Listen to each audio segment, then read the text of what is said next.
All right, let's jump right in. Today, we're looking at a story that, on the surface, seems like a pretty straightforward international crime bust. But as you're about to see, the fate of the people involved reveals a much, much bigger story about diplomacy, power, and a very high-stakes political rivalry. Our story really kicks off with this one number, 75. That's the number of Taiwanese nationals who were just arrested in a huge international crime bust. But where they end up? Well, that's where things get really interesting. And this wasn't some small-time operation. We're talking about a massive police action in Cambodia to take down a really sophisticated telecom fraud ring. These 75 individuals were arrested, along with hundreds of others.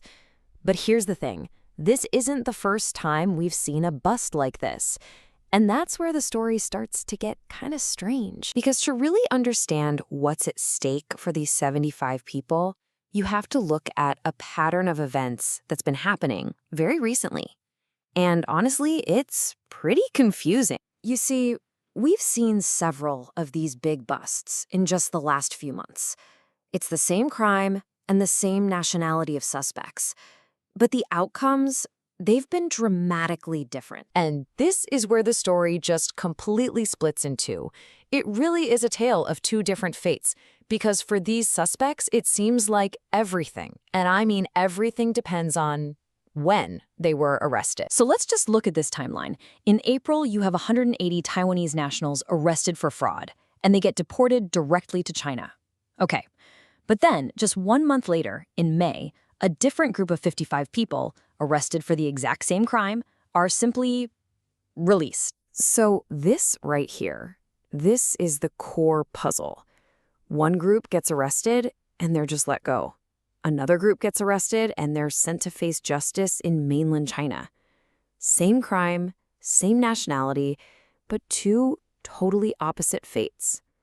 How does that make any sense? So what really explains this? Why the huge difference? Why are some suspects being deported to China while others are just set free? Well, it turns out the answer has very little to do with the actual crime they committed. The key to this whole puzzle isn't found in a criminal court. Nope. It's all about the incredibly complex, high-stakes relationship between Beijing and Taipei. This quote, from the reporting on that case back in April, it says everything. The key phrase is right there, at Beijing's request. This deportation wasn't just standard procedure. It happened because Beijing specifically intervened and demanded it. And just like that, a criminal case becomes a geopolitical one. This is all about diplomatic pressure. When Beijing requests these deportations, it's acting as if these individuals are its citizens, which is a huge political statement. And when Taipei protests, it's defending its own sovereignty. These arrests have basically become a proxy battleground in a much larger conflict. Which brings us right back to today, right back to those 75 people currently being held in Cambodia. And their fate is now hanging in the balance, caught between these two powerful competing forces. So this is where things stand. We've got 75 people waiting to find out what happens next. We have a recent history of completely opposite outcomes. And maybe the biggest clue of all, Taipei's foreign ministry has been totally silent on this latest case, which often suggests a very delicate situation is playing out behind the scenes. And that leaves us with the final pressing question. With 75 more people in custody, where will they be sent? Will this case follow the path of May, ending in a quiet release? Or will it be like April and become another flashpoint in the tense relationship between Beijing and Taipei? The answer is going to tell us a lot more about geopolitics than it ever will about telecom fraud.